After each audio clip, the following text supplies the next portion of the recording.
better than anyone. You've seen it. 10,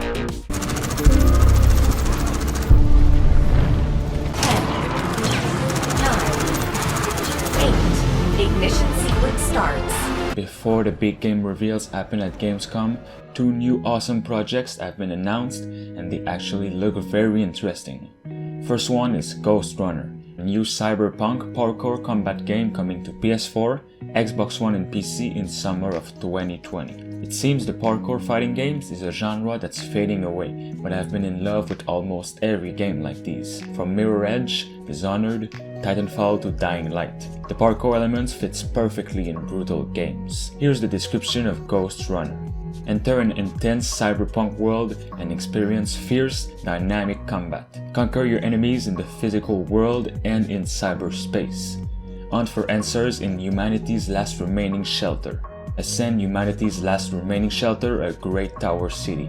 The tower is torn by violence, poverty, and chaos. Conquer your enemies, discover the secrets of the superstructure and your own origin, and obtain the power to challenge the Keymaster. The game takes place in the future after a global cataclysm where the remains of humanity live in a tower built by the architect, who died mysteriously years ago.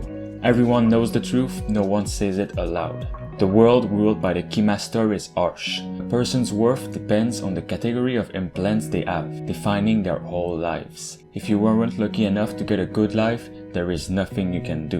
In this game you are a cyber warrior, the only one capable of fighting both in the physical world and in cyberspace. Lost and hunted, thrown into the middle of the conflict, you must use this bond with technology to ascend the tower. Solve the riddle or be killed. There is no other option. The next game is Synced Off Planet. This one looks really promising, but I can't stop thinking about World War Z and The Division when seeing this. It looks almost exactly like those in terms of graphics and gameplay elements, but adds really awesome features and some scary and corrupted human cyborgs called nanos. The main feature that has me excited for Sync Off Planet is the PvPvE mode, with 50 online players and 1000 nanos on the battlefield. Players will compete against each other to get off planet, but also attempt to survive against swarms of nanos, which are ex-humans turned marauding cyborgs. Hence, it is a mix of PvP and PvE.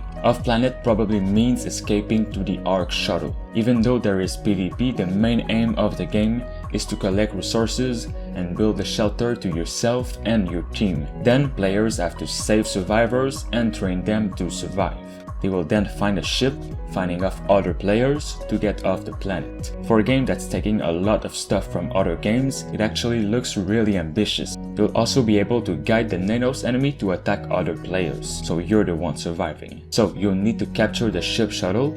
Capturing and defending these shuttles will play a central part of every round of Synced. But matches will also be determined in part by a team's agility to gather resources and eliminate other teams. Resources can be used to upgrade your equipment as well as your own base, and players will earn XP for every match that can be used to upgrade both active and passive skills. Alright guys, if you want more gaming news, then support this video by liking it and check out my other Gamescom content on the channel, which has and will have plenty of new game reveals. Thanks for watching.